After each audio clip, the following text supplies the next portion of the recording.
always know your why, and it's going to take you really far. And I would say also just to be very Welcome to the coachable and to game kind where the of stories ignite. From the field to your heart, let's take flight. Every player, every coach with a vision in sight. Together we strive, united in the fight.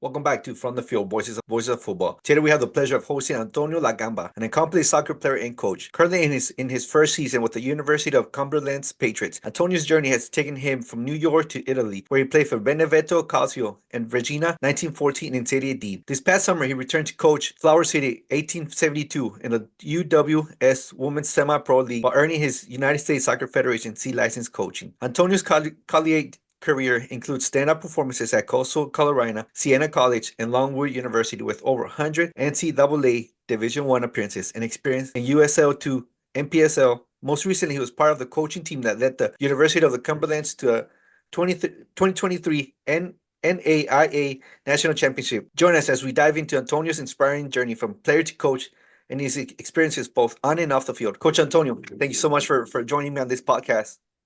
thank you so much for having me. The first question I have is, can you take us back on your journey back to your childhood and share some of your earliest, most cherished memories you have of playing soccer?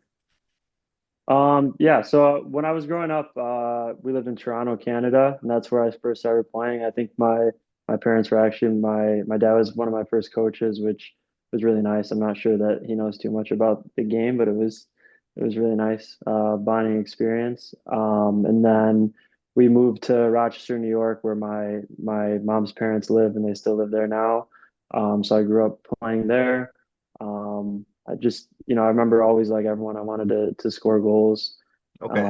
be a forward, like I feel like everybody wants to do, and that's what I loved doing at first. And then as I grew, I started to become more of a defensive midfielder, more of a defensive sort of player, and a little bit less fun than when I was little and I was just trying to score goals all the time. You say your dad coached you when you were younger, right? Was it Yeah. like soccer has to be the number one sport you had to do, or did you get other options to?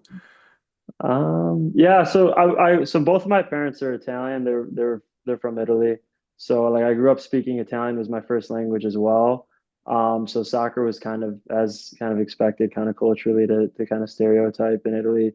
Everybody plays soccer, so that was kind of what was pushed on me. Like luckily enough, I liked it, and it was probably the sport that I was best at. So yeah, I was kind of more pushed to play soccer as opposed to, football or basketball or, those kind of more American-esque sports. Did your dad play soccer as well? Because I know you mentioned before Yeah, that he didn't know much about it, so I don't know if yeah. you. No, he didn't play much at all like growing up. Neither did my mom did, I think a little bit more than my dad did, but my mom's brother played in college and my uncle, and then also my mom's first cousin was a really good goalkeeper who played at a good level in college. So I had a little bit background in my family, but my parents were not big athletes, or they definitely weren't big soccer players. So as you look back on your journey, right, your soccer career, who has been the most influential person in your life? During those formative years. I mean, I've had a lot of good like coaches come into my life. I would just say for my family it would probably be either my mom or my grandparents were extremely supportive and just kind of, encouraging me to take soccer as far as I could take it, and encouraging me when I decided to, become a full-time coach. And just as a player, I would say it was always my mom always kind of pushed me and told me that, I could be whatever I wanted to be. And I think that's what really kind of propelled me to pursue it at the highest level that I could.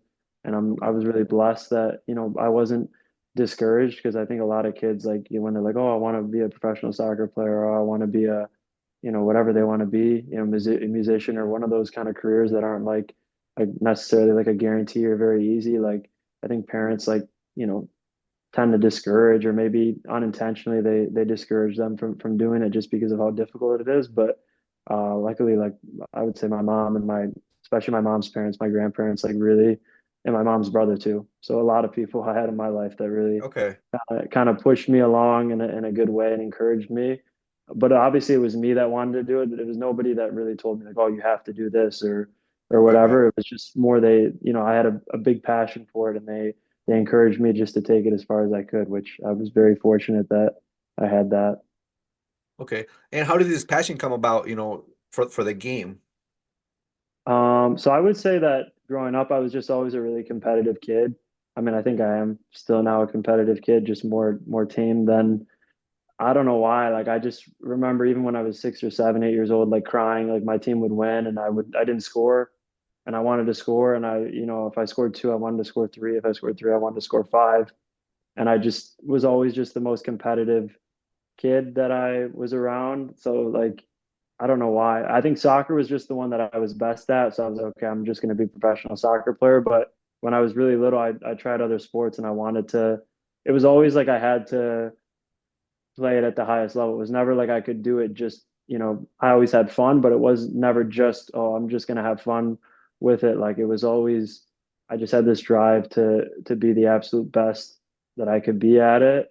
And that's kind of how I approach them. I don't know why, but I think that's just how my parents are too with stuff they do. Like it's like if you're gonna do it, you're gonna do it 100%, whatever that is. Okay. So I think that's kind of why soccer was just the one I was best at. So I was like, okay, like I'm just gonna stick with this and I'm gonna take it as far as it goes. Okay.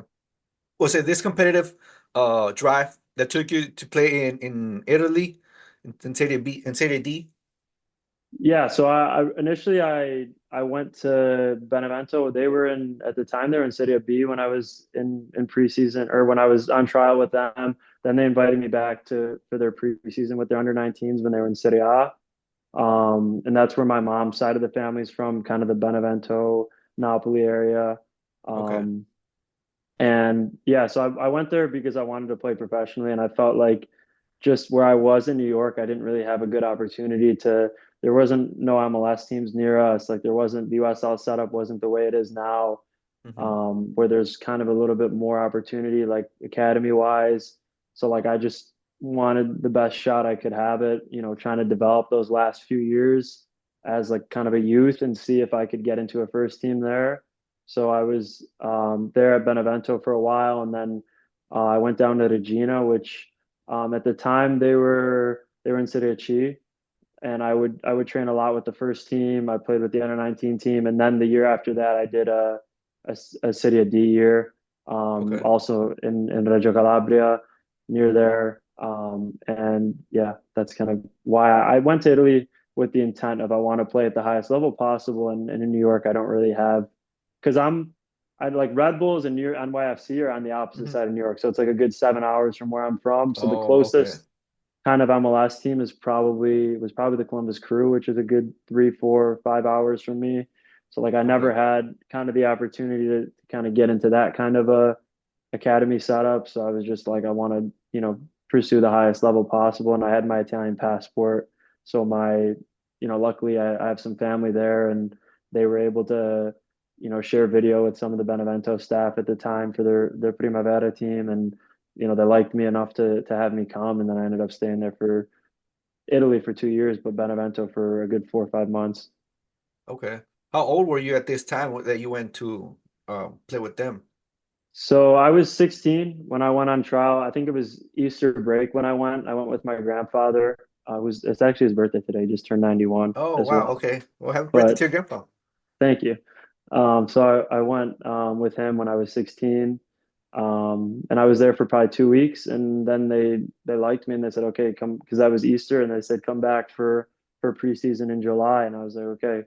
So I went back, and unfortunately, it didn't work with that club just because there was a new staff, and whatever. It's cutthroat, and they didn't end up signing me. So I was there for a while, a couple months, and then I ended up going down to Regina, which is in Reggio Calabria, and I was there for a year with between their academy team. And I never played with the first team, but I trained with the first team a lot, which was a really good experience. A lot of like guys that were on loan from Roma, Inter, some of the biggest clubs that were younger guys also, like they're probably 18, 19, 20, and they were on Hmm. loan with because Serie C is kind of like where you send kids right after they do the under 19 year. Hmm. If they're not good enough to play in a Serie A, Serie B like high level, you send them down kind of City of Chi, City of D to give them a year or two to kind of develop. So they had a lot of those guys in the first team, and just training with them was amazing. There was a couple players, Lorenzo Di Livio, whose dad played with Italy. He won I think he was a finalist in the Euros in 2002, and his son was phenomenal. He was on loan from Roma. I remember he was always really, really, kind to me and just, gave me a lot of advice. And that was an Okay. amazing experience. Like 4 or 5 players like that were just quality wise, just amazing. And yeah, that was a really good experience. So being this young, right, and away from, Yeah. did your parents go with you, or they stay back in the States? No, so my parents stayed here. I have a lot of family, luckily, like a lot of my dad's family is pretty much all still there in Calabria, which is a little bit south of Benevento. And then my mom's family, she has like a lot of uncles and aunts and more cousins. My dad's family is like his brothers and sisters, and my grandparents were there, but they passed away. So I went without my parents. So I mean, I think just as a young man, that was a good experience too to kind of Okay. grow up. Yeah. So what being this young, right? What challenges did you face during this time they were there? I think just kind of starting to find my identity, like who I wanted to be, kind of both as a player and as a person. Like as a player, I think first I went there kind of with the a little bit naive, like just to how high the level was and how competitive it was there, because you're kind of exposed to your environment here. And I was, more or less the best player everywhere I was, where, when I was growing up here. And then I went there and it was like, I wasn't even one of the best players in my team. It felt like, and you're just fighting to just get minutes, and you're fighting just to, you know, play. And it was Okay. just a much different mentality. So like, I think as a person, I grew a lot from that too, just because I had to mature really fast. I kind of realized that the world wasn't as maybe simple as maybe I thought it was when I was growing up. And Okay. I learned a lot of hard lessons that I had to kind of take on board on my own, like without my parents, which was, I mean, looking back, it was really good. I think I matured a lot, like especially like as a young man, started to realize like what was kind of important in my life and what wasn't important. And I'm really grateful that I had that opportunity. Everywhere else you were playing now before you made the Yeah, move, right? You were playing yeah, constantly, yeah, one of the starters. Then you made yeah. this move, right? Where you're not playing, you're not getting a lot of minutes. Was there a time where you felt like, man, I should maybe just quit? Get that mentality where maybe I'm not good enough and I should just quit? Or was that never across your mind at all? No, I'm for sure. Like there were a lot of moments where I was like, kind of like, what am I doing this for? Like I feel Mhm. like I'm sacrificing a whole lot and I'm not getting a lot out of it. And I didn't necessarily see the bigger picture. I mean, I went there with the intent of I'm going to get a contract or I'm going to come back and I'm going to get a scholarship and play, high level Division 1. If, God willing, it'll work out. That was kind of my thought. And then when I went there, I was frustrated to see just how difficult it was. And I mean, also, I mean, politics play a big part, and especially in Italy, it's a country where like a lot of you have to have a good agent, and you have to have maybe some family that knows people within the club, and it kind of helps you a little bit more. And I really didn't have that kind of pull. I was just there like on kind of my own merit, so Okay. I didn't necessarily have a little bit of a push to kind of, and that was a good lesson as well to learn that like in life it's not everything is just it's fair and it's black and white and it's just the way it should be necessarily. And I think that was a good lesson to learn. um and I think that was difficult to kind of take at the time. But yeah, there were moments where I wanted to quit, and I was like, maybe this is just not for me. Maybe I'm religious. I'm just like, well, maybe this is God's way of showing me that it's not for me, and it's not supposed to be mine. But I mean, I just wanted to really persevere, and I wanted to see it as far as it would go. And I told myself at the bare minimum, like, I'm going to get a free education out of this. Like, I'm going to, stay in it, just to at least see that. And, I was blessed enough for that to happen. And, a lot more happened as well. So I'm really grateful that I didn't quit. So after this experience, you came back to the United States to play D1 college? Yeah. So I came back. I went to Coastal Carolina, which at the time was like a top 25 school. Okay. Really, my freshman year, we were in the top 10, 15 for like a lot of the year. And I was playing quite a bit as a freshman, which was a really, amazing experience because we had guys on the team that a lot of them played for their youth national team. We have a couple guys right now that are still playing in the MLS.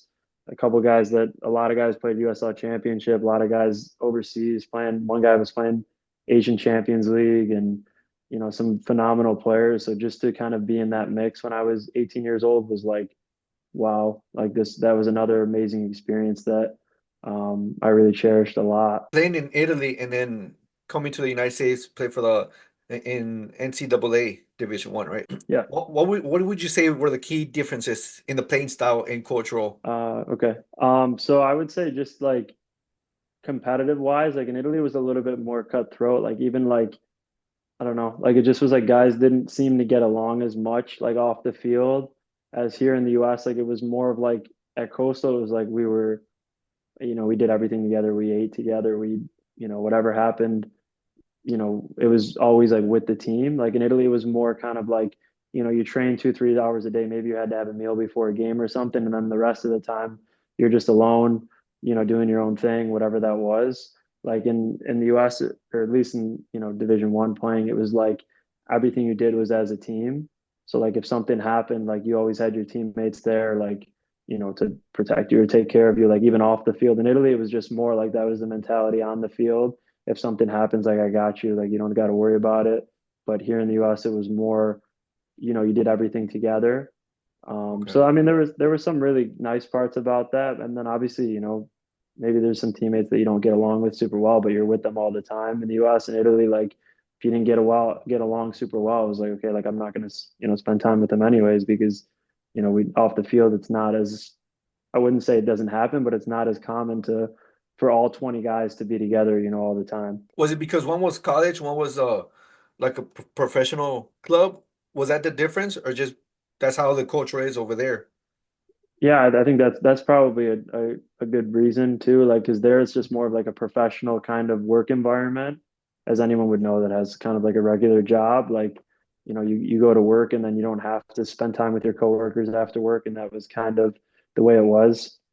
In Italy, it was a little bit more like a professional sort of, okay, like I work with you, and then like when we're not working, I'm not gonna necessarily spend as much time with you. And here, maybe it was more of like a youthful kind of transition into More adulthood. relaxed. So during your time at Siena College, right, and Longwood, you took a significant leadership role. What does leadership mean to you, and how does it impact your coaching philosophy nowadays? It's a good question. So, servant leadership is really important to me. So basically, just in the way that I kind of interpret it is just being willing to do anything that you would ask someone else to do for you.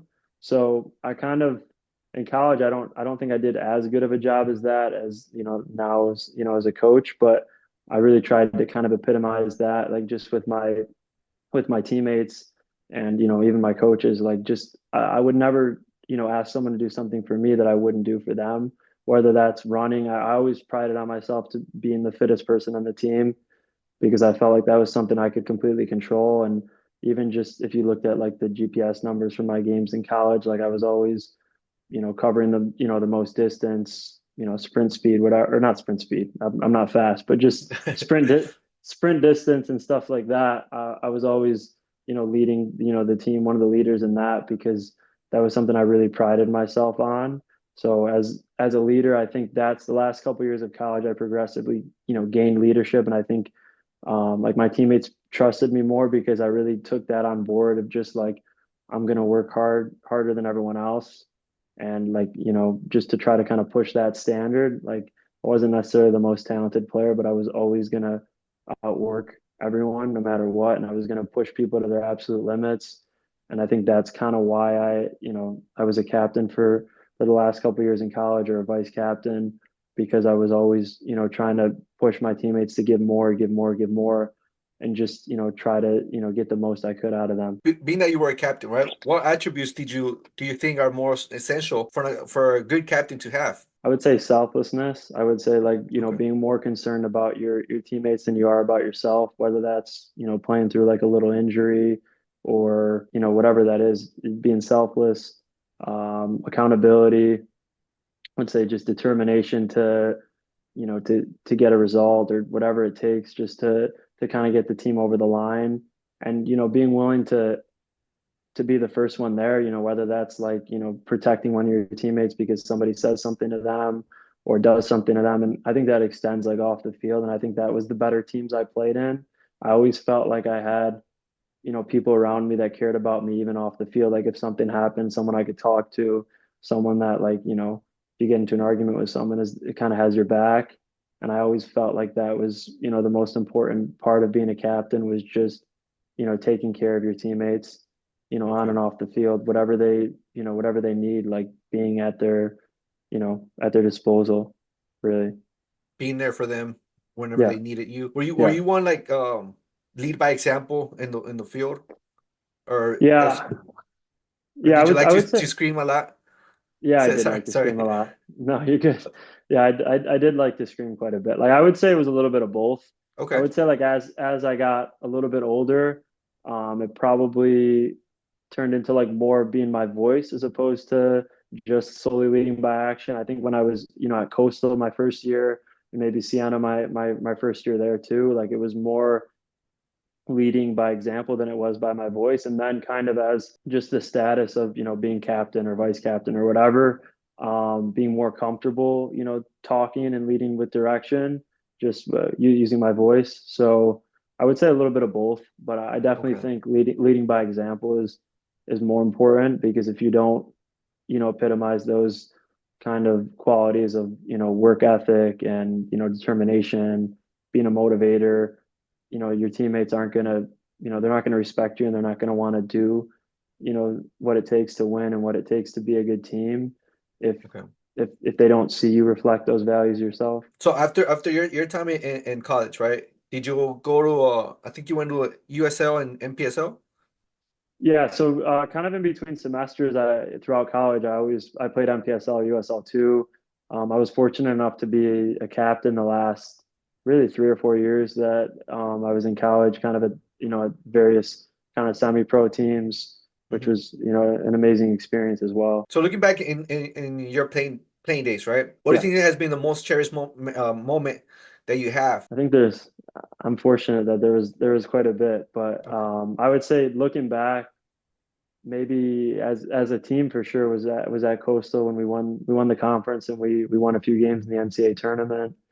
I would just say like I remember it more for just the connection I had with the guys. Like even a couple weeks ago, I went to one of my teammates' games who's playing USL one in Spokane. They had a game at University of Tennessee. They played Knoxville in USL one, and like just even chatting with him like again like it's just you remember just like the moments like you don't necessarily remember like the championship game or whatever, but just kind of, spending time with, those kind of guys was just, special. And when you win a championship, it kind of brings you together more, not necessarily for just, lifting the trophy for the sake of it, but like for the camaraderie and just, remembering, just, jokes you made in the locker room and, stupid stuff you did off the field, like, joking around and, just having a really good time with, guys that you're really close with. Yeah, the brotherhood you made Yeah. within the team, Yeah. right? At what point did you realize, like I'm gonna hang out my boots and I'm not gonna keep pursuing a professional career? So that was a tough decision. That was honestly this summer. That was Okay. really hard for me to decide. I This started summer? this, yeah, this summer. Oh wow, okay. Yeah, so it was pretty recently, but so I started the summer initially. So I was in preseasons in the spring with a couple professional teams, and then it didn't work out. And then I ended up going to play MPSL in Laredo, Texas. Hmm. And I was there for about a month. I mean, I enjoyed it. The coach was phenomenal, and a lot of them played USL Championship and USL One, and they didn't have a contract this year. So we honestly had a phenomenal team. And the first month I was there, I just wasn't. I mean, I still loved it, but I felt like in my gut, like I was like, I don't, necessarily want to be here, and I kind of should because I'm around, high quality players, quality people, phenomenal coach, great guy as well, and. And then after about a month, I just kind of decided I didn't want to, pursue it anymore at that level because my goal kind of after the summer was to get a contract in USL One or USL Championship or go overseas and use my European passport and play somewhere.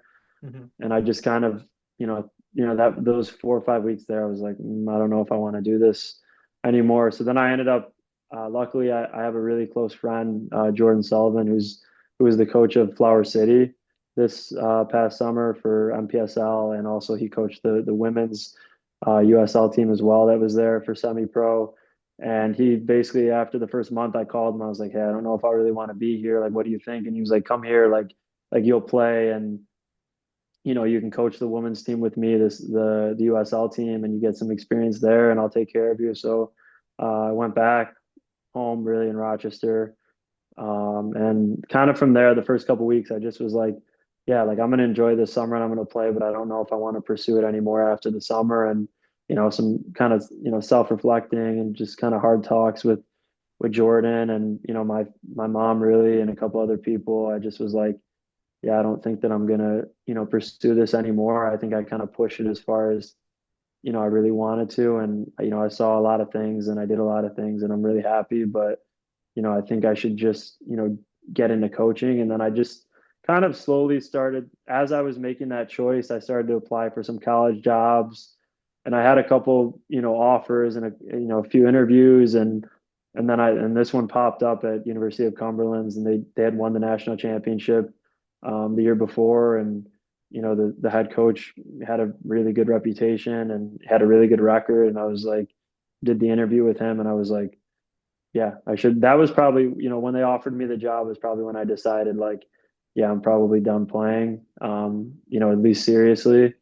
It's kind of one. So that was probably like, I would say the end of June was when I Okay. like completely decided, like, okay, I'm done. Is kind of when, this job offer came. I was like, this is a bit too good for me to kind of pass up, to continue to kind of try to push myself to play, because I wasn't 100% in it anymore as I was, from, I would say, 12 to, 22, 23 was like, I loved it so much and that's all I wanted to do. And then kind of this summer is when I was like, I love this game, but I don't know if I want to, continue to give myself to it, the way I have been. And, in a lot of ways, like I felt like I wasn't able to grow and develop as much as a person if I continued to play, just because it was such a big part of my life.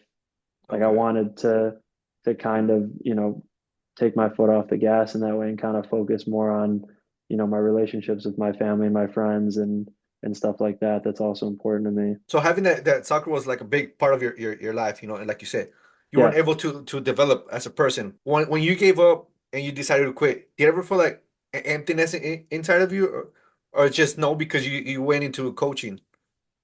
I mean, I feel like it's still a little bit early to really know how I'm gonna feel, but I would say a little bit. Like I still miss it. Like when I went to a couple weeks ago when I went to watch my friend Marcelo play, I was like, wow. Like I kept, because I went to watch the game with the other assistant coach here at Cumberland's. I was like, wow, I wish I was on the field. Like, like I really want to play. Like there's nothing like playing in front of, 3, 4, 5,000 people. Like that's wow.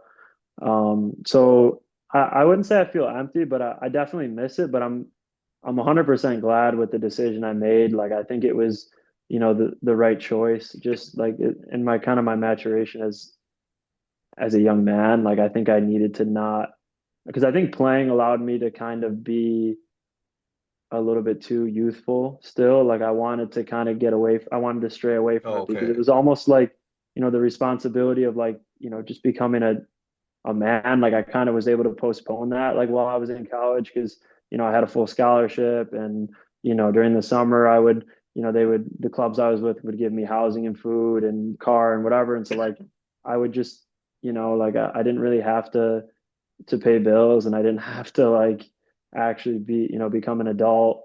And I didn't actually have to necessarily take care of all the relationships I had in my life. And I was just more of kind of like a kid just having fun, which I feel like all professional soccer players are kind of that, which is, I think that's a beautiful thing. But I think also, like, at this point in my life, I wanted to be more serious about, my faith and, my other relationships and stuff. Okay. I kind of wanted to, put that part of me kind of to bed. You kind of want to mature in a way. After your playing days, you went to Flower City, right? Which is a women's team. So what differences do you see from a men's game to the women's game?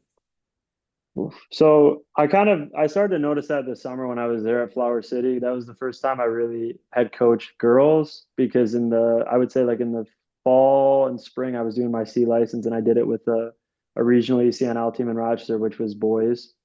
Okay. So that experience honestly kind of opened my eyes up just kind of to the women's game, like how advanced it really is, especially here in the US. I was so impressed with the technical ability, but more the capacity just to learn. Like tactically, I would say the girls here that we have at Cumberland's are head and shoulders above some of the guys that I played with in college, like for sure, which is not something that I necessarily would say that I expected, but just their intelligence and their soccer IQ and just understanding the coach's philosophy and understanding, just the different, systems of play and stuff was just to me blew my mind really in the summer, but more so here that I've kind of been here a bit longer and I've gotten to see, more closely just, day to day how I would say advanced that the girls are is really impressed me a lot. So I mean the big difference is sorry, I didn't really answer your question, but the big difference is between the men's and the women's game. I would just say like the men's game is a little bit more athletic for sure, and it's very technical. I think the women's game just tactically is really advanced. Not to say that the men's isn't, but the girls like individually understand their role a lot better within a team. I think men a lot of times like they're not the stereotype, but their ego kind of gets in the way, and guys Mhm. kind of don't necessarily understand or appreciate their role. Here, it seems like it's also like a very good culture within the team, so that I could be a little bit biased and kind of seeing it, the way I'm seeing it. But the girls here, everybody understands their role and everybody understands that like it's okay that I'm not a goal scorer. It's okay that I'm not this or I'm not a 90-minute player. Like I still have my job to do. Like in the men's game, I always felt like I played with a lot of guys that really didn't grasp that. Okay. And I think there's just a lot more respect for the team, maybe within a women's locker room. Obviously, there's men's locker rooms where the culture is really good, but just to kind of give a general kind of synopsis, that would probably be. See, I kind of agree with you. Even though I've never coached girls before, like I've read articles and look into the women's. One of Yeah, the things is what you're saying. The girls are more focused in like teamwork, whereas yeah, guys like individual. We're like, no, yeah, I'll do it yeah, myself. Whereas girls, it's more teamwork.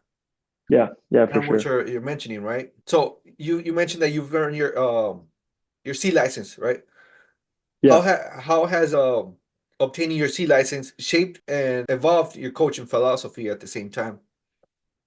I think it was a great experience. I was very intentional in college about going through the licenses just because I knew that I wanted to coach, and I kind of realized in college that I wanted to be a collegiate coach just because of I would say that the opportunity to kind of enrich just, a kid's life between the age of 18 and 22, 23 is such formative time to be able to really help someone develop both as a player and as a person. And like I was fortunate enough to have good coaches that did that. And then I also had some really poor coaches that I think kind of neglected that responsibility that you have as a coach, especially, at an age where you're not really a youth anymore and you're not really an adult completely. And so like I really, prided myself on that, once I kind of became a coach and I did my licenses so I would be able to kind of coach at a higher level, maybe a little bit faster than most people. Because I was very fortunate to I got the full-time job here. I think, because I did those licenses and I didn't necessarily have so much coaching experience. I did some, camps, a lot of camps, and I did like, some youth soccer, but I didn't really have higher level experience, and I think those licenses kind of gave me that pathway to college opportunities already, as soon as I decided I was done playing.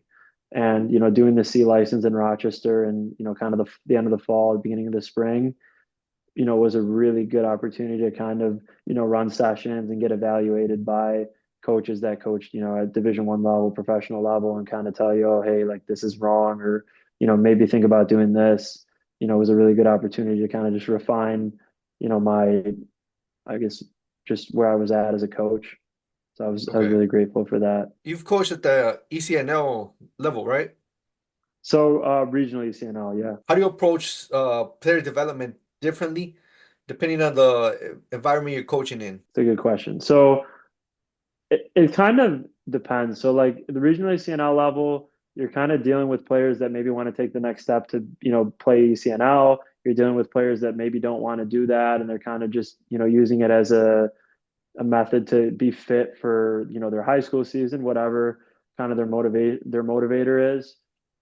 So I would just say like it's kind of more individualized at that level, like kind of what specific to, maybe one player wants to play at the ECNL level, maybe one player wants to, go to college and have a scholarship, maybe one player just does it for fun. So I think it's a little bit more individualized. And me and the coach I was coaching with, Jared, at Western New York Flash, we did a really, I think we tried to be really intentional about talking to the players about what their goals were. So like there were certain players that said, "Oh, I want to play professionally, or I want to play in college. I don't really care what I do." So like then you kind of, can talk to those 10 players that want to go to college, consistently talking to them about, emailing college coaches, and even me like having played, in Division One and, several schools and knowing a lot of, players I played with and coaches and, just trying to use my network to kind of help them would be, a little bit different in just kind of developing them versus maybe here at a college it's a little bit different. I think you really have to divide it between fall and spring. In the fall, we kind of have the opportunity to be more focused on the team, and obviously we're more focused on, the way we're playing, but more importantly results, especially at the end of the season. You got to win games and you got to do whatever you got to do to win games. So you're not everybody's gonna play. There's gonna be people where, at the end of the season, they're not going to see the field the last 7 or 8 games. So like, and in training is a lot of it's going to be active recovery, and then you're doing a pregame, then you're playing again, and you're not really having much opportunity to really work with players on an individual basis or even collectively, just because they're kind of out of the team. So the fall, there's not, unfortunately, there's not a lot of opportunity for individual development if you're not playing. If you're playing, obviously, you're getting to play every 3 days. So, it's a big opportunity. And then in the spring, it's more collective, or not collective, it's more individual, where you can work with individual players within the frame of the team, and they're going to get opportunities in spring games because there isn't that pressure of winning or losing. Of course, you don't do anything to not win, obviously, but you just have more opportunity to develop individual players, and then okay, you get 20 minutes here or 30 minutes here, even if you're not one of our better players, and then we can watch film and we can work on just individual technical things and tactical things that we want to work on to develop a certain player or a certain group of players. So it's a much more, individual directed experience in the spring versus the fall, I would say, for at least for college. Now that you're a coach, what do you think is the most important aspect of the player development? So I would say for us here at Cumberland, I would say it's a lot of it is based on tactics. Just kind of, we assume that every player is gonna come with the right attitude, the right work ethic. They're going to be fit, those very basic things.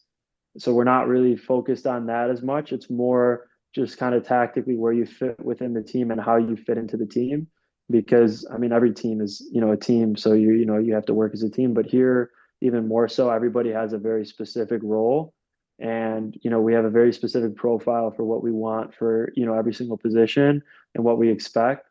So I would say tactically is the most important place that we look to develop players once you're here, because more or less, once you get to 18, 19, 20 years old, when you're starting, college, yes, you can continue to develop technically and, athletically and stuff like that. But I think, more or less you've arrived at, close to where you could be athletically or close to where you can be technically. You can continue to develop, of course, but like, the tactical piece of the game, if you can grow that way, it's going to more maximize what you have at your disposal athletically and technically. And I think there's a lot more growth to be made in that area of your game, as opposed to, of course you can get better technically and physically, but if you don't know tactically what we want you to do here at Cumberland versus another school, I think you're going to struggle a lot more, especially in our team. You're going to struggle quite a bit to play if you're not tactically kind of up to par. From 18 and up, right? You Yeah. gotta be good technical wise, Yeah. but you gotta develop that tactical aspect, Yeah. right? Is that kind Yeah. of Yeah. where? Yeah. So coming in a national champion, how does that come into place? Were you like nervous, or were you just like come in? Yeah. I would say it was pretty interesting just because it's rare to walk into an environment that is so established and the standards and the culture is so set as a coach when you walk in. It was, yeah, I mean, in a lot of ways, it was kind of eye-opening just to see the first couple of days, just how, the players interacted and how the head coach was. And I mean, I was a little bit nervous. I mean, I felt confident just in, how the level I played at. And I think, the girls on the team respected me for that. And, the head coach respected me for that as well.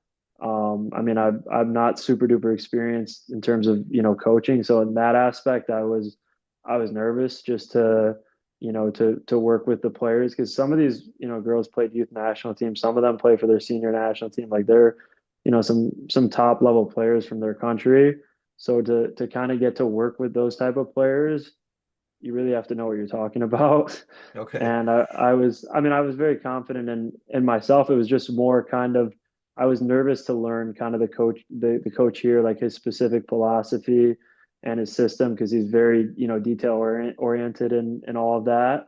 So I was kind of nervous to try to learn those concepts as much as possible and thoroughly as possible, so I could kind of relay that to the girls. I mean, I think I've done a good job, but still I have a lot more to learn to feel, really 100%, on the same page with everything. And, it's a great learning experience for sure.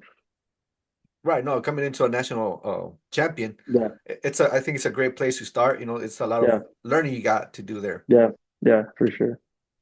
So you've played and coach of across different countries and levels of soccer, right? Yeah. What do you think has been the most fulfilling part of your journey so far? It's a good question. I would say fulfilling. I would say right now, honestly, like just the coaching part of it for me is a lot more fulfilling than it was playing because playing felt, I mean, I think, if you're a player, not that you're selfish, but it's a little bit more of a selfish pursuit. When you're coaching, you're really trying to help players grow and improve. And it's super fulfilling to see like one of the, right now I'm coaching girls, to see one of the girls, succeed in an individual, area or like as a team, to, for a set piece to come off when you're doing the set pieces and know you scouted the other team that they struggle at, dealing with balls in the back post and, we score a goal like that. That's like, extremely fulfilling because it feels like I played a direct part in that as a, Okay. as a player. I mean, I had a lot of fulfillment and I enjoyed it a lot. And, being a captain and a leader was fulfilling in itself. But as a coach, it's more so like your whole job is to be selfless. Like I think you're a bad coach if you're selfish. If you're using the word I a lot, like I mean, I think that you got a lot of problems.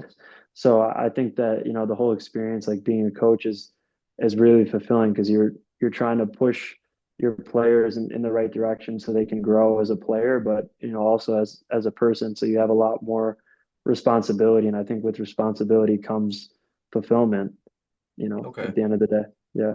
Yeah, something bigger than ourselves, right? And Yeah. as a coach, in what ways do you think your playing experience in Italy prepare you for the mental demands of coaching high level players here in United States?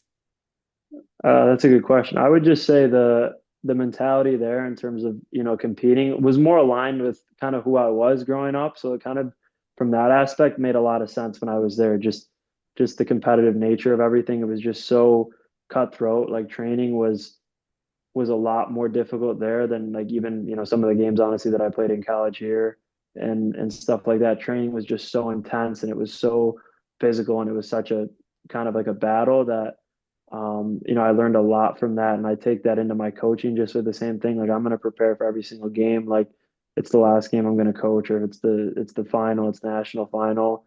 And the head coach here is the exact same way, if not more that way, which is is really good, and it keeps you accountable, and it makes you make sure that you do everything to the absolute fullest. Because I mean, I feel like quite honestly, I'm doing a disservice to the girls I'm coaching if I'm not doing it to my absolute fullest and trying to prepare them the best way that I can. And, the head coach is, obviously doing the same thing and the other assistants doing the same thing. So I would just say more so um, just the competitiveness of it and just, the responsibility. You have a lot of responsibility when you're coaching a team and you should be glad to have that responsibility because it's a privilege. because Okay. you're trusted by the girls or guys or whoever you're coaching to guide them. You're supposed to be a leader, and you're supposed to be a leader that's selfless, that's there for their benefit. I like what you said there. It's a privilege to coach them. I've never Yeah, heard that before, but I like what you're saying. It thank makes you. sense. And to be selfless. Be some part of something bigger than yourself. So if you've had success as a player and a little bit as a coach, right? So how do you define success in soccer? That's a good question. You're making me think a lot. Um, I would say success. I mean, you can have the very obvious like championships and stuff like that. So I would say there's probably three ways that I would like to measure success. Like right now as a college coach, I would say one would be the most obvious. Trying to win a national championship is what we're going to try to do again this year. Two, I would say just seeing the growth as a team every single day, just working on different elements of the game and focusing, and then just seeing that kind of manifest itself on the field, and then trying to work on something else and seeing that also happen, or not as a success or failure as a team for that to happen. And then I would say the third way would be individually as players, to see them succeed or fail in with whatever frame that we're looking at it, because obviously one team might look at a specific position or player and say, okay, she's a success, she scored this amount of goals, but within our team she's not doing the things that we're asking her to do off the ball, she's not doing the things that we're asking her to do with the ball. Yeah, she might be scoring and you see her as a success, but we're not seeing her in that same light. Or vice versa, you could be looking at, there's a couple of players I can think of on this team that other teams might think, oh, she's not, that great of a player. She's not that, successful as an individual. But for us, she's doing everything we're asking and more. So, she's, maybe the most important player on our team. So I would say those are the three ways, would be just in terms of like trophies, championships. Two would be, the team as a whole, success, failure, within, a certain game, a certain situation. And then I would say individually, success or failure, on the field or off the field. Do you think now that you're coaching, do you think that definition of success has changed for you from playing not to now coaching? Yes, I would say that I definitely enjoy the process of everything a lot more than I did as a player. As a player, I was so, because I was so competitive, I was so focused on winning, winning, winning, winning, and everything that I did within a training session, within a game, within a season, within whatever, that sometimes I lost sight of, just enjoying the every single day process of it. And even it was funny because the other day I was thinking there were a lot of sessions that I did when I was in college that I didn't necessarily know what the theme of the session was from the coach or what we were working on as a team, because I was so focused on just, winning and performing, that I didn't even necessarily know what was being asked of the whole team or what was being asked of me. But now as a coach, you're looking at every element of the session from the perspective of, what are we trying to accomplish with this exercise or with this situation? What do we want to get out of it? So like we're developing as a team. So it's just, it's a lot more focused on that as opposed to just, the results of it. When you're a player, I think you almost have to be more focused on that, because, if you're playing competitive sport, the object is to win. And that's kind of the only thing. It doesn't matter as much how you get there. It's just, getting that. As a coach, it's more, the process of getting there. So then you can have sustained success, as opposed to just, winning an individual game or winning the national championship once.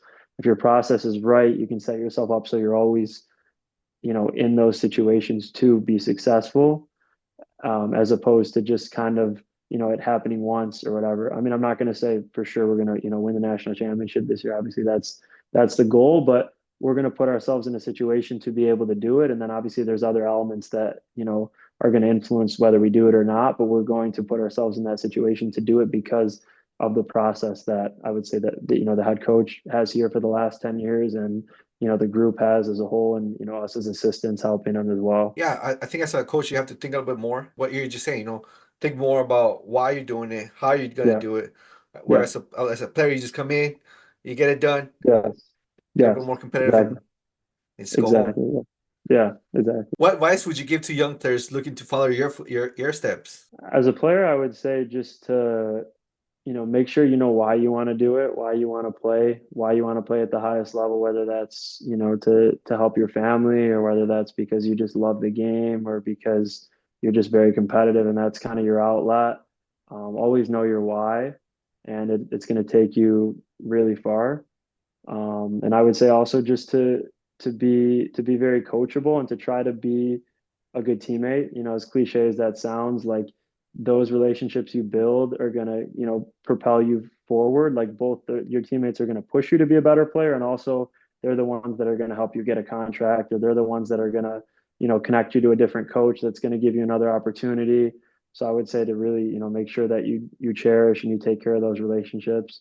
As a coach, on the other hand, I would say just to seek as much knowledge as you can and seek as many perspectives as you can. So that might be as a player, not necessarily playing for the same summer league coach every single summer where you're comfortable and you know his philosophy.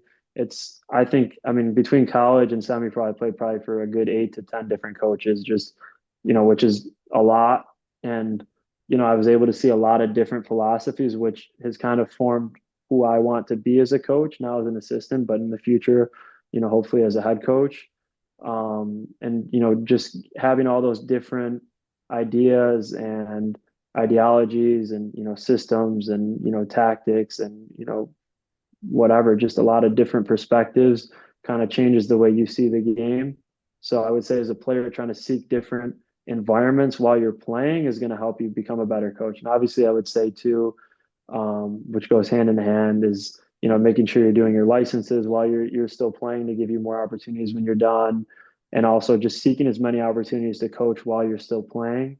Like I tried to be very deliberate about the places I played summer leagues, USL Tour, MPSL. I was always asking like, okay, like how can I coach there? Where can I do my D license or whatever while I'm there with you guys? So like I was looking at it like as a businessman. It wasn't just like, oh, I'm going to go there and I'm going to play 90 minutes. Okay, you have housing covered and stuff like that, then I'll come. It was like, okay, like how can I get opportunities to coach? So I would just say seeking those opportunities while you're still playing will give you more opportunities once you're done, to, pursue coaching rather than taking 3, 4, 5 years to, finally get like maybe a full-time coaching job because you didn't have those experiences while you were playing.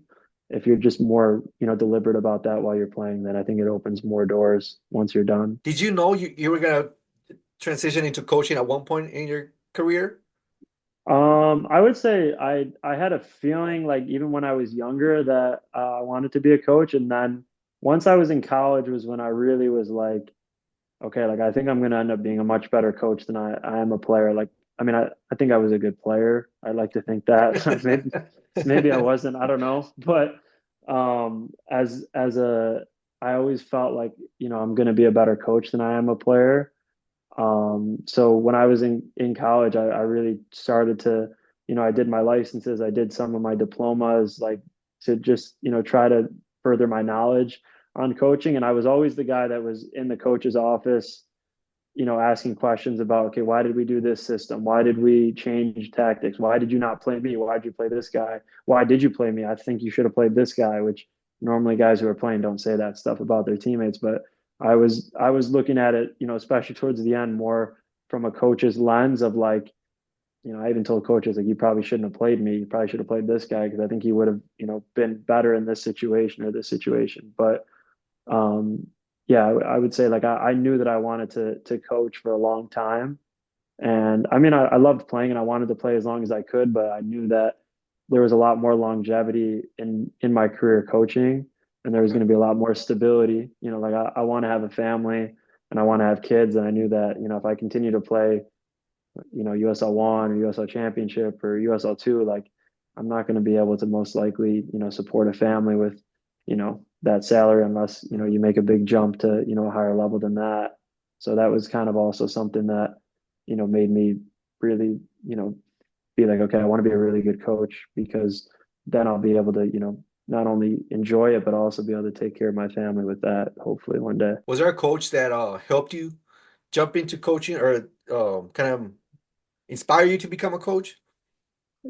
Yeah, so I had a few phenomenal coaches. I would say my grad year, the guy who brought me for my grad year, Sean Pierce, he's coaching out in Colorado now with the Switchbacks, which is a USL Championship team. He's doing a lot of like the recruiting, I think, behind the scenes. He's a phenomenal coach that really inspired me. Just tactically, how he looked at the game was, for me, incredible, and the way that he would give information, very concise and accurate and to the point information without rambling to me and to the other players. I was so impressed with that. Just his approach. And then I would say, I mean, I've had a lot of, good coaches. It's hard to pick, and then I would say another one would be Jordan Sullivan, who's a good friend of mine who won the NISA national championship a couple years ago at Flower City. And then, this past summer I was with him.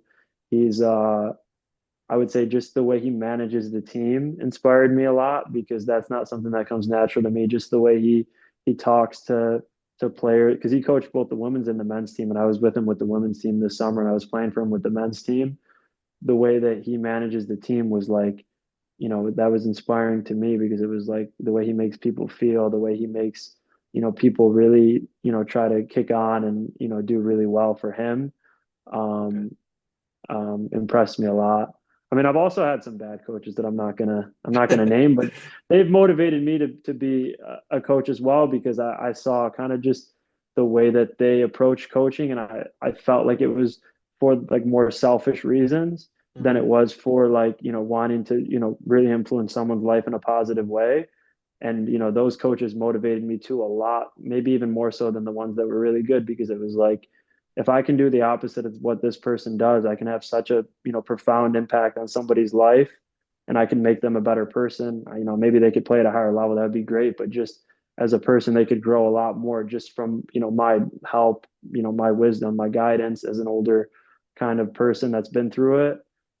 If I use it as a vehicle for that, but, was another, something that I noticed a lot too from, some bad coaches, let's say. What do you hope to bring from your own playing experience into your coaching at the Collegiate level, especially in terms of preparing players for life beyond the game? I would just say that there's a lot of lessons to be learned playing that translate to off the field. Like, I think a lot of lessons of like, injuries, heartbreaks, not playing, when you feel like you should play. It just like the game teaches you a lot. Like, if you want to take it like as a man or as a woman, like off the field, it'll prepare you more for life. It'll prepare you more for, heartbreak. Like maybe in a relationship, it'll prepare you for, someone in your family, maybe who's, sick and not doing well. And obviously those are, two different things, the game and that, but like the game because the game is so important to you if you love it, that it teaches you those, those similar lessons of friendship, of, being in a romantic relationship with someone, family. Like it just teaches you things that, can be replicated off the field in different ways, if that makes sense. I mean, maybe for somebody who doesn't, love the game, they might think like, okay, you're nuts if you're going to compare real life to that. But it's just when it's something that is so important to you, you treat it a certain way, and it makes you, treat the things outside of the field more, I would say, with more attention, and more like you're better adept to deal with those situations, I would say, from the game. The game just teaches you so much, if you're willing to, you know, to allow it to. What would you do to help, let's say, a player's going through a difficult time with their family or somebody's sick, like you mentioned? How would you help them prepare for life beyond that, just the game? I mean, first I would tell them that that's a lot more important than the game, would be definitely the first piece of advice um, that I would try to give to them. And then after that, I would, to use the game as kind of a vehicle where you can, for not forget, but you can, be away from that for a couple hours. And that was something that always helped me whenever I was, going through something with my family or my friends, or, a girlfriend or something. I could go and play for 2 or 3 hours, and it would allow me to kind of be at peace. And that's part of me why I was so apprehensive about leaving it, because now I don't have that 2 or 3 hour period a day. Yeah, coaching I do a little bit, but like as a player, you're just so locked in, one pointed focus to the game, that it gives you a break from that. So I would say to first, make sure that, whatever is going on off the field to, take care of it, deal with your, the way you feel about it emotionally and, the impact it's having on your life, but also to, in that moment to also, if you're comfortable, if it's not a situation that's so, drastic that you can't be playing, if you can be playing, allow the, the game to take your mind from that and use it, as an opportunity to kind of, distract yourself, I guess would be kind of the best way to put it. Yeah, take a breather, right? A little bit. Yeah. Yeah. With your background in multiple leagues and international play, how do you see the growth of soccer here in the United States within the next decade? That's a really good question. I think that, I mean, we're growing a lot. I think even just like our ECNL, MLS Academy setup is giving us a lot of opportunities. Um, and the next decade, I mean, especially with like Pochettino being the new head coach of the men's national team, I think that's a really positive thing for U.S. soccer to have somebody who's had success in Europe come here and coach is, an incredible thing for us as a country. Um, I mean, I see the U.S. growing a lot. I think it's maybe naive to just assume that we're going to reach the level of, some of those bigger European countries within the next decade. Like, although it's possible, like, although we have, some phenomenal players that we haven't had in years prior, um, I would say that we're gonna steadily grow. Like maybe in 15, 20 years will be when we're ready to kind of, contend with, those more powerhouse countries like more consistently.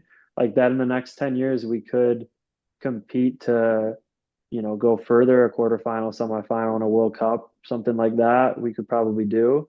But to have that sustained success, I think it takes years, like we talked about before, of just the process being correct Mhm. for it just to be years and years of players being pumped out, coming in and out of the national team setup that are, kind of already the standard and the culture is already set to like, okay, we're a winning culture. We're going to win. We're going to play well. We're going to do this and that.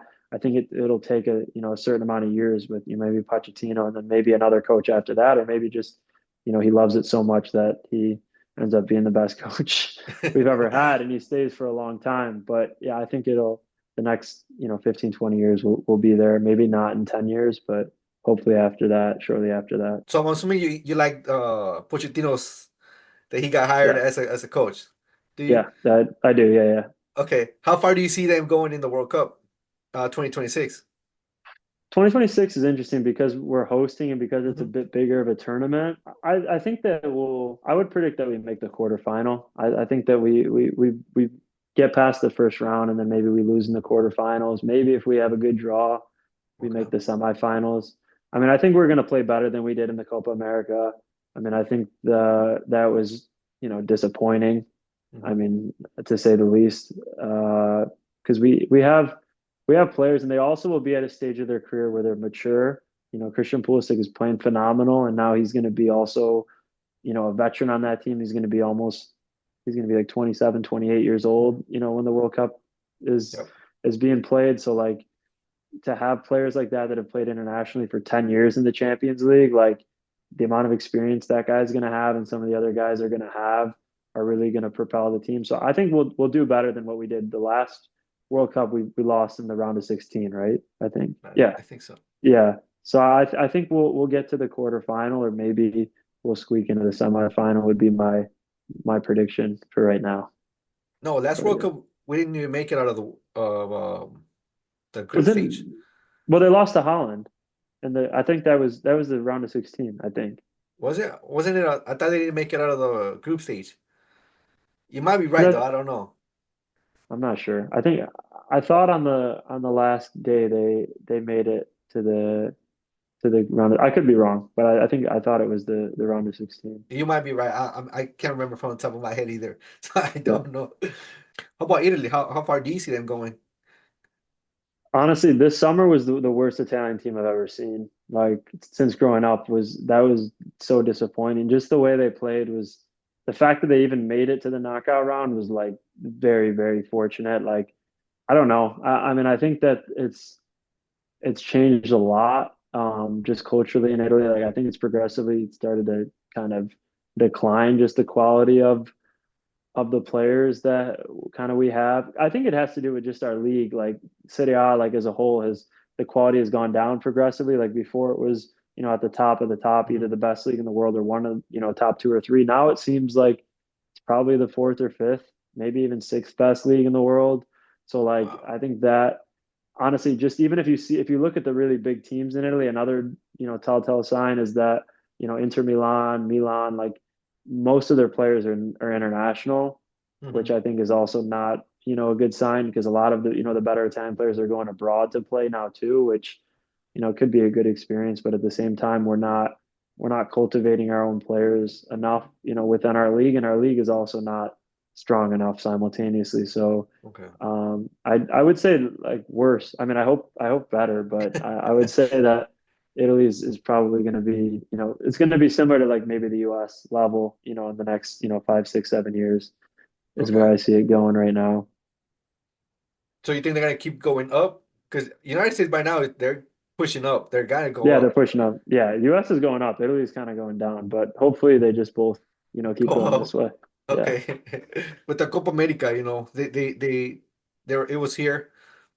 How important do you think it is for American soccer players to experience that the different cultures and different playing styles of other countries? I think it's really important. I think it gives you perspective on just, as a player, it gives you perspective on, different philosophies and different ways people, see the game and the way that they love the game and the passion they have for it. And I think also as a person, it helps you develop a lot, which I think is important. And I think it ends up translating to the game too. I think the more you mature and the more, responsible you become as just as a human, as a person, like it translates to the game as well, conversely. So I think that it's really important to see other cultures, and because if you just stay in the US, like you're kind of confined to, just what you're seeing at, very like face value, I would say. But when you go to other countries, you get to just see the different perspectives and the different ways people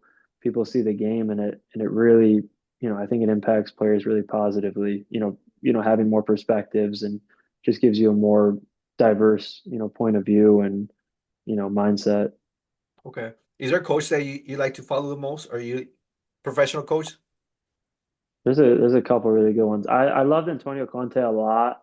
Like I love just everywhere he goes, he plays a 3-5-2, and he tries to play with, two bigger strikers that kind of, hold the ball, and defensively they're really, compact and they're difficult to break down.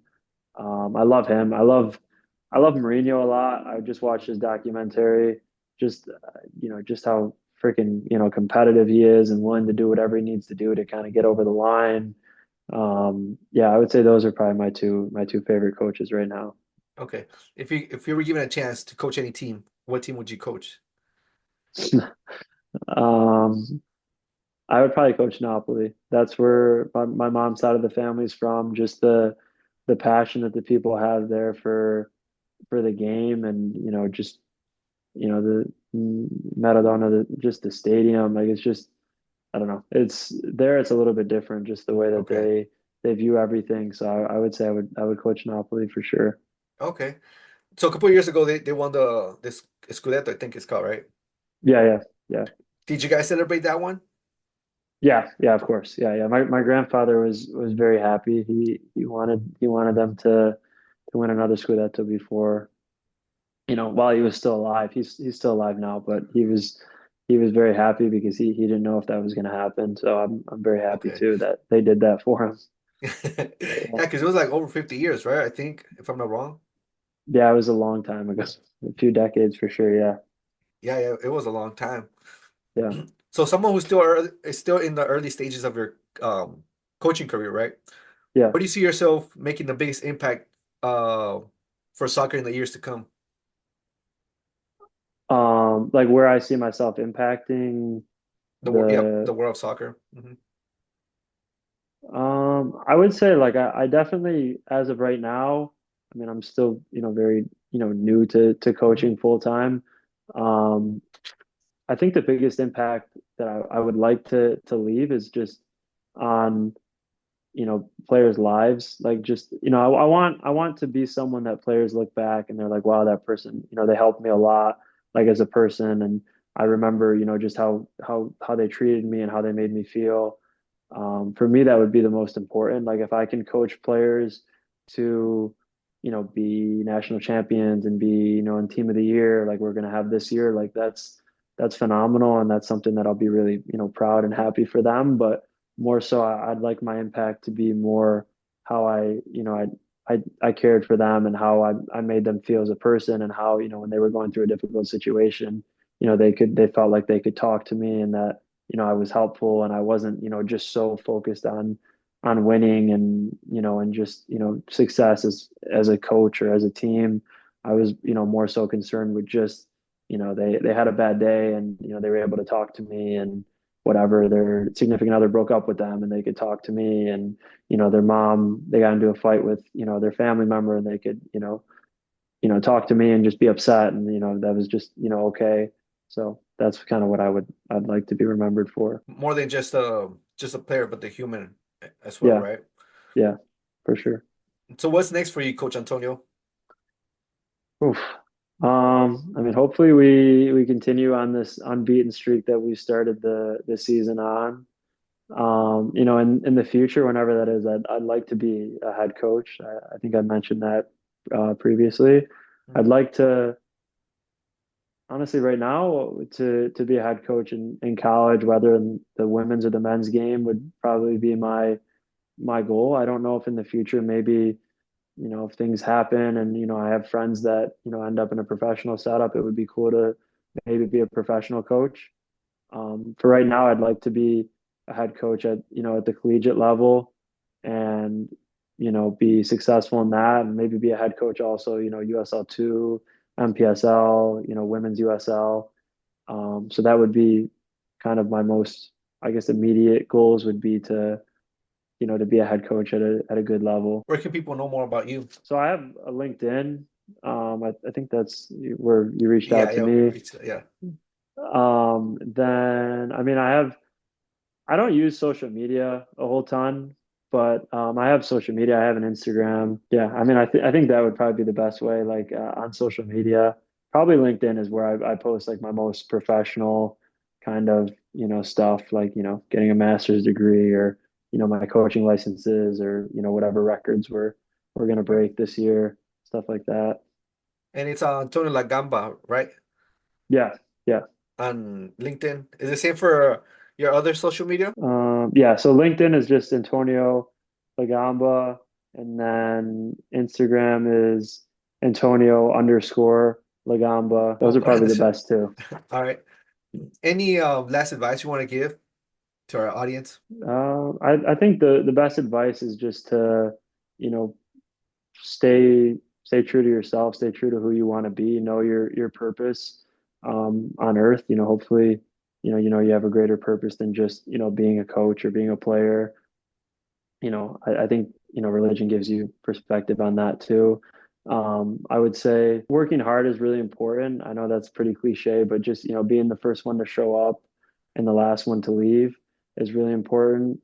Just, setting that kind of precedent for the rest, if you're a head coach, for the rest of your staff, if you're a player, for the rest of your teammates, just, being willing to, like I talked about before with servant leadership, just being willing to do things that you're going to ask of other people. Like, you can't ask someone else to do something if you're not, willing to do it yourself. So I would say those would probably be, my most two important points. So the next couple questions I got are just silly questions.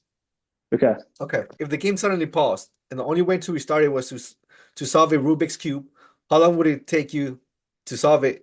And would you need extra time? Probably would not get solved, and it probably would just be the longest game ever. It would just go on forever and ever. So I would not know how to do that. Okay. If soccer was played were played on the moon with low gravity, do you think goalkeepers would need wings or jetpacks to make saves? But I would say jetpacks. They would need jetpacks to go up. I think wings would probably just be way too slow. I Okay. would guess. I think the jetpack would give them more speed. A little bit more quicker. In your expert opinion, do you think a team of Penguins will perform better in defense or attack? Defense. They would be positioned better. They would move slower. They would just be able to kind of, deflect the ball and it would go out of bounds. Offense, they would really struggle to, maneuver themselves to put the ball accurately on goal. Okay. And what formation will you use? I would go with a 5-4-1. I would just sit in defense and just keep it compact, keep it Okay. wide, and then counterattack. Okay. Next question. If you could trade all your soccer achievements for the ability to speak to the squirrels, would you do it? No, I don't. I really don't like squirrels. Oh, you don't? Okay. So I would say no. Okay. If soccer games were held underwater, what kind of fish would make the best referees? I don't know. What's the one with like the really big eyes? Maybe an octopus. An Octopus. octopus, because it has so many hands, it would just be able to, administer as many cards as possible. That means that everybody's gonna get a yellow, red card? Yeah, right there. Okay. The last one I have is how would you adapt your game plan if the referee was a time traveling wizard? I don't know. I would try to do clever things that like he wouldn't see in the present moment. Maybe he would be too far advanced to see. I would instruct my players to do clever things to get a little bit of an advantage on the other team. Okay. All right. That's all the questions I got, Coach Antonio. Thank you so much. Thank you so much for having me. No, it was a pleasure having you on here. And like I said, thank you so much for Yeah, coming on here. thank you. Thank you for having me. I wish you all the best. Thank you, everybody. Don't forget, the field's empty, but the conversations will be back. Night from the field to your heart, let's take flight. Every player, every coach with a vision in sight.